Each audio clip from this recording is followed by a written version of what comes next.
Hello दोस्तों, लक्ष्मी के आज के सफ़र में आपने देखा कि एपिसोड की शुरुआत में लक्ष्मी के मन ही मन यह सोचने से होती है कि नौकरानी को उसने भेजा था, जिया ने नहीं। और आज करण को सच्चाई पता चल जाएगी। भवानी जिया के कमरे में घुसती और तकिए से उसका गला घोटने का फैसला करती है। भवानी जिया पर अपने बेटे की हत्या का आरोप लगाती है। जिया सोचती है कि भवानी को पता चल गया है कि उसने क्रिश को मार डाला है। जिया भवानी को धक्का देती है, उसे बताती है कि उसे पता चल गया भवानी ने क्रिश को मार डाला है। भवानी ये सुनकर हैरान रह जाती है कि जिया ने लक्ष्मी को फंसाने के लिए क्रिश को मारा था। भवानी जिया को जान से मारने की धमकी देती है। जिया भवानी को चेतावनी देती है कि वह पास न आए और चाकू से उसे धमकी देती है। करण जिया के कमरे में घुसता है, उनकी सारी बातें सुन लेता है। जिया भवानी पर चाकू से हमला करने की तैयारी करती है, लेकिन करण उसे रोक लेता है। करण जिया से कहता है कि वह उन सभी साजिशों का बदला लेगा जिनमें वह शामिल रही है। वह पूछता है कि उसने यह सब क्यों किया, और जिया कहती है कि यह सब लक्ष्मी को बर्बाद करने के लिए किया था।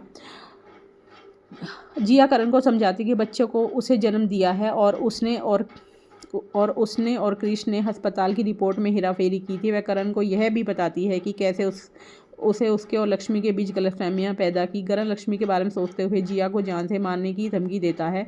जिया करण को याद दिलाती कि लक्ष्मी का जीवन बर्बाद करने के लिए वह भी उतना ही जिम्मेदार है। वह उसे बताती है कि लक्ष्मी ने हमेशा उससे प्यार किया है और कई बार उसे समझाने की कोशिश की, लेकिन उसने कभी नहीं सुना। उन्हें पता नहीं था कि लक्ष्मी ने जिया के कमरे में लगाए कैमरे से सब कुछ देख लिया था।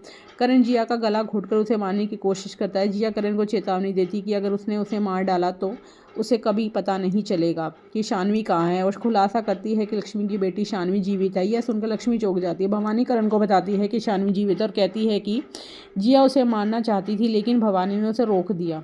भवानी आगे कहती है कि उसे शानवी के ठिकाने का पता नहीं है। इस बीच दिखाया जाता है कि जब लक्ष्मी बेहोश हो गई थी तो उसने व्योम को रोका, शानवी को बचाया और कहा कि वे लक्ष्मी और शानवी दोनों को तड़पा कर मार डालेगी। करण जिया से पूछता है कि शानवी कहाँ है, लेकिन जिया वहाँ से भाग जाती है। जिया शानवी के पास पहुँचती है और उसके साथ देश छोड़ने की योजना बनाती है।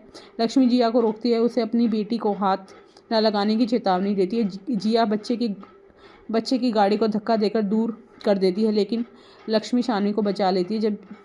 जब जिया लक्ष्मी को नुकसान पहुंचाने की कोशिश करती है तो करण बीच में आकर उसे पुलिस के हवाले कर देता है।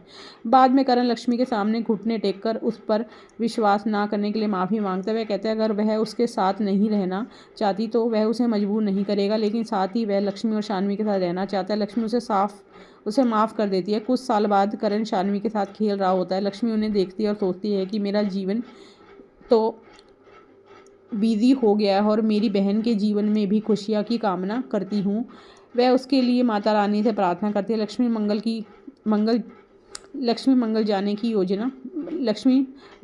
के पास जाने की योजना बनाती है। अब आगे का एपिसोड जानने के लिए हमारे चैनल को लाइक और सब्सक्राइब कीजिए।